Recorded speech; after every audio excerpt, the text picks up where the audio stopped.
enforcement standpoint today is public safety. We have a lot of power lines down. We have a lot of areas that are damaged throughout the city. We have numerous intersections that are blocked off or closed off, have no power. Traffic signal devices not working on the West Bank Expressway and some of our major intersections. So we just ask, not to ride around. Everybody would like to see what's going on. Unfortunately, it creates a bad problem for law enforcement and a safety issue for those traveling around, because we do have a lot of power lines down, as I said. We have transported several people to the hospital. Gretna EMS department has transported 3 individuals. We had 6 rolls, ambulance rolls during the incident. We have received an enormous amount of cooperation and effort from other law enforcement agencies. Gretna Police Department, Westwego, Plaquemines Parish Sheriff's Office have all sent personnel here to help us. We think that during the night we can provide a safe environment. We know we can. We've done it before. We just ask the cooperation of the public in not being out on the streets. At this time, I'd like to call upon our Mayor, Mayor Belinda Constant, to say a few words. Thank you, Chief. First, I just want to say thank you to the media for doing an incredible job alerting people to get to a safe place. And because of that, I think we've seen some miracles happen here in our city tonight with buildings that have collapsed, but people were in their safe place and were able to leave the buildings. So at this time, I'm happy to be able to say at this time there are no reported deaths. We did have 3 injuries that we know of that went to the hospital. There are some families that will be displaced and have been displaced this evening, staying with family members. We've had hundreds of structures damaged or destroyed in our city, and most or many of the streets are impassable at this time, largely due to lots of power lines that are down, and of course no electricity. So some of these streets are dark, and as the chief said, we're just pleading with people to please stay in and resist the urge to see what's happening out there at this time. I want to say thank you to our local officials, our partners in Jefferson Parish, our other local communities and municipalities that's reached out to us. I want to say thank you to Lieutenant Governor Nungesser for reaching out regarding temporary housing if that's needed in the city, and we think that will be needed. We did talk about a shelter that was open in Jefferson. It's a Terrytown gym. We know now from the parish president that has been closed due to just a few people that were there, and since then has left and found a place to stay. I want to say that City Hall will be closed tomorrow. We will be handling damage assessment, and we will be meeting the needs of our community, but normal business operations will not be open tomorrow at City Hall. For anybody that needs any assistance, the number to call is 504-363-1500, and of course 911 if there's a critical emergency. And of course, stay tuned for further details through our website and our Facebook page. At this time, though, I want to say thank you to Entergy and our reps there. I want to turn it over to our Public Service Commissioner, Ms. Honorable Eric Skrmeta, to give you further details because lights are coming on as we speak. So thank you to the Commissioner. Thank you, Mayor Constant. The reports are as follows. Most outages are directly related to the tornado and its path through the metro area. There was, up until a few minutes ago, 1 remaining outage on the East Bank. That was about 2,600 people in the Metairie-Kenner area. That has now been closed and restored. So all remaining outages on the West Bank of the Mississippi River in Jefferson Parish. The J. Wayne Leonard Power Plant in LaPlace did trip offline due to a tornado. That was the tornado that passed through Kelowna, Louisiana. But that plant is running at limited capacity, and there are no issues with power availability.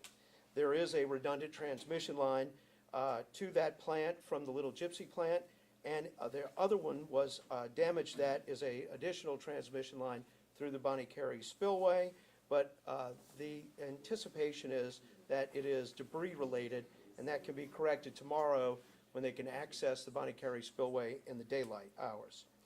Crews are actively priority working on power restoration to West Jefferson Hospital, the West Bank Water Plant, and the Marrero Fire Station at this time. Regarding transmission, as stated, indications are there is no significant damage to any of the lines. Some of them have debris on them, and that will be able to be cleaned off fairly quickly, and it should be a quick fix. As for distribution lines, there's no exact number as to damage at this time. Entergy won't really know the exact number until tomorrow. There is significant damage within the area impacted by the tornado, but those areas are all neighborhood related, and the system itself is not impacted. Regarding Chalmette, outages are down to 2,000. 75% of those outages are anticipated to be restored sometime tonight. Most estimated restoration times will not be completely available until tomorrow, when further assessments can be done in the daylight hours. Peak outages from this event were approximately 35,600 statewide, of which 24,000 were Entergy Louisiana customers. And as of 7 o'clock tonight, there were approximately 30,000 customers out. Most of the impacted area is the West Bank, and the Chalmette area is due to the tornado. Now in Jefferson, there were 23,000 out, but Jefferson is now below 19,000, over 5,000 being restored since 7 o'clock tonight. Approximately the 2,650 that were in Metairie-Kenner have been restored. 3,000 are currently out in Chalmette with anticipation for restoration. 2,500 were out in Plaquemine. There is now 1,250 out, 750 being restored. Specifically in the West Bank region, outages in Gretna are at 2,400, Harvey 2,000, Marrero 6,000. Now these numbers may vary throughout the night as Entergy will continue to re-engage electricity to homes that are capable of receiving electricity, but they may have to do switching, so the power may come on and off during different periods of time.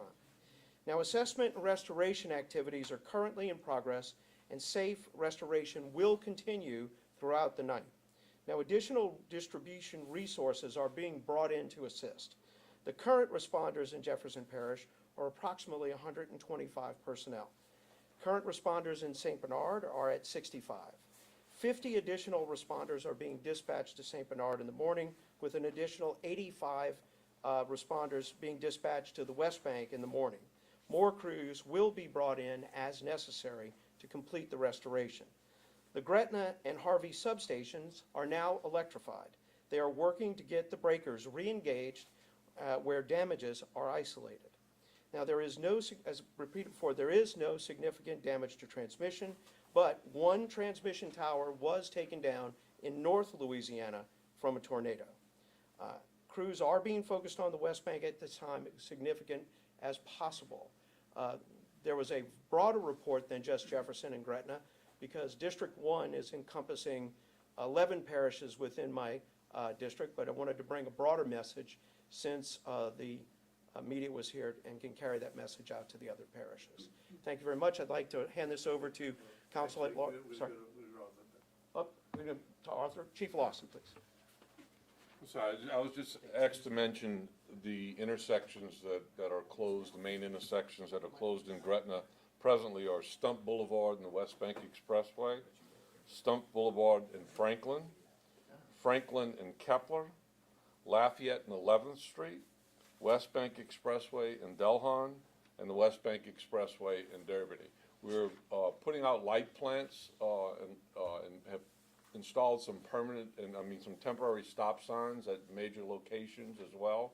We're getting some more light plants other than the ones that we had from the city of West Wego and Jefferson Parish, and hopefully we'll have some additional lighting throughout the city to make travels safe. So at this time, I'd like to call upon Councilman at Large Ricky Template for a few words.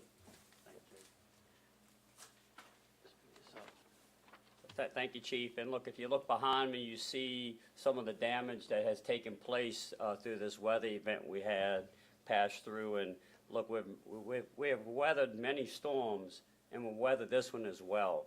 You know, the support has been overwhelming coming from surrounding areas to Jefferson Parish and to the city of Gretna. And I know the Chief and Mayor Belinda Constant are very pleased with the support that's coming their way and very humbled by it.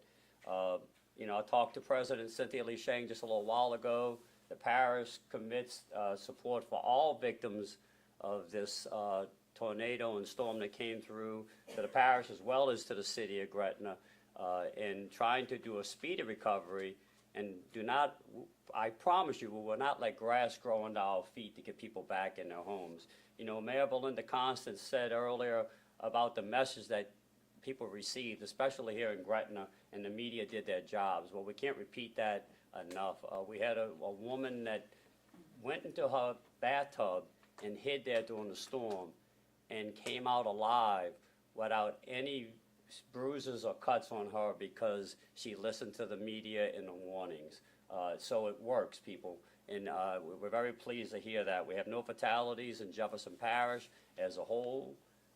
Just a couple of reports of people with some bruises and bumps that had to go to the hospital, but nothing major. We reported a little while ago, speaking to Dr. Gray, the Superintendent of Education for Jefferson Parish Schools. Once again, the only schools as of now, public schools that will be closed are West Jeff High School and Marrero Middle. That being said, our hearts wholeheartedly go out to the people who have been impacted and affected by this storm and then lost their homes and their families' Christmas as of right now. You know, there was Parish President Cynthia Lee Shang said a little while ago, you had Christmas trees outside the house and outdoor trees inside the house. It's a different world that these people are living in right now, and our hearts solely go out to them and our prayers. That being said, I would like to introduce my colleague, Dominic Impastato. Thank you, Councilman. Dominic Impastato, representing District 4 on the East Bank. The message that we're here to deliver is, unfortunately, tragedies like this know no geographical boundaries. We've seen this sort of devastation all around us. St. Charles Parish, City of Kenner, everyone affected by Ida, Katrina, Rita. Now we're seeing this devastation of historic proportions here in Gretna and in the surrounding areas of Harvey and Marrero. My message is, if you've been unfortunate enough to have suffered through this in the past and someone did something for you and helped your community, now's the time to pay it back. If you've been fortunate enough that you've never experienced that, it's time to pay it forward. And so what we're doing in District 4, and the City of Kenner in particular, is we're going to walk the walk. As Chief Lawson mentioned, tomorrow morning, our Chief of Police in the City of Kenner, Keith Conley, is deploying the Kenner Police Department here to provide aid to the City of Gretna to make sure those officers have the relief they need to keep this community safe and have a perpetual line of safety and protection for the citizens here in the City of Gretna. We stand ready to help the City of Gretna, Harvey, Marrero, and make sure that these families can get through it. Again, and we're gonna make sure that the resources are provided for all potential charities, all potential donation sites. As Councilman Templet said, we're 2 weeks before Christmas. Find one of these families, find these kids, and let's make sure that Santa Claus comes for these families. This is a unique situation, makes it that much more devastating. We've got families who are doubting whether or not Santa may arrive on Christmas Day, and I promise you this, in District 4, we're going to make sure that the citizens in Gretna don't have to worry about that. Thank you, Chief and Mayor. Thanks for having us here. We'll open it to questions now for the chief and the mayor. I have a question for the mayor. So Mayor, you talked about hundreds of structures.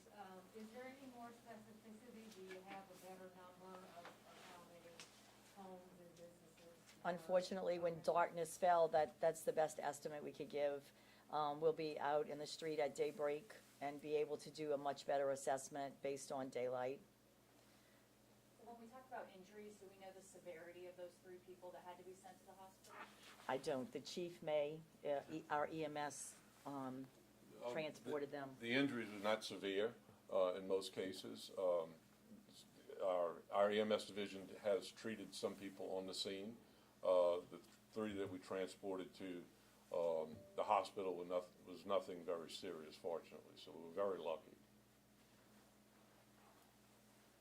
Yeah, I saw that the state was saying that there were 21 tornadoes that touched down in the last 24 hours in the state of Louisiana.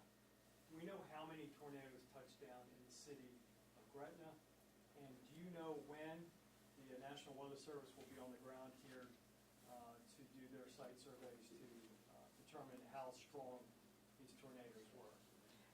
But from the information that was forwarded to City Hall, it was 1 tornado in the city of Gretna. The same tornado that ended up across the river and into Araby. As far as power, we've not heard any information about specifics on the tornado. Did it hit here first, then jump the river? It was in Gretna first, yes. We talked about structures damaged. I assume this includes homes, businesses. Can you kind of talk to us about, I guess, what? I mean, it's homes, it's businesses, it's sheds, it's cars, it's schools. You know, we have 2 schools in the city that were in the path of the storm. They're assessing those buildings in the morning. Actually, I spoke with the principal just now. She's unsure of whether the school is going to be open or not in the morning. So we need to stay tuned for Jefferson Parish's information in the morning. Has there been a declaration yet? In fact, I was going to close with that. Yes, we are in being consistent with Jefferson Parish under a state of emergency here in the city of Gretna. As we speak, we will have an emergency council meeting at 9 a.m. in the morning at Gretna City Hall. And what does that allow? Does it allow you to draw down state funds, federal funds? There's several items that is tied or are tied to a state of emergency, as you all probably know. It comes with the way our employees are paid, what constitutes overtime. It's how we can draw down funding, the timing of that funding once the emergency has been declared. So all those factors play a part in the state of emergency's declaration. Have you requested any specific help from the state, whether it be guard troops to help clean your disaster contractors to be able to take care of all this? We've not specifically requested anything through the governor's office as of yet. We are meeting at 7 o'clock in the morning with our emergency personnel to discuss what we're going to do regarding that. We have, as I said earlier, Lieutenant Governor Billy Nungesser did reach out.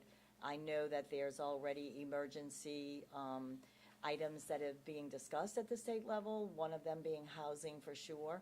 And of course, cleanup is at the top of our list. Yes. I just had a couple more housekeeping questions. I Yes. apologize. One of you, I apologize, which one said that you talked to the superintendent, and was it true that there are 2 schools that are closed tomorrow? That was Councilman Ferrero Templin. Middle and- As of right now, yeah, as of right now, West Jeff High School and Monroe Middle will be closed, yes, as of now. But stay tuned because there'll be other schools that they're evaluating as we speak to see if they can open them or not. And then this was for you, Commissioner. Yes, ma'am. I know you said that priority is going to be given to, restoring power at, like, West Jefferson Medical Center. Are they still, I assume, on generator power and able to operate at this time? I would imagine so. They do not stop working. They have emergency generators. There are 11 poles down by West Jefferson Hospital, and crews are actively engaging to replace those poles and get those up so they can go back to shore power. So that is priority number 1. Thank you. Thank you all so much. We appreciate you being here. Thank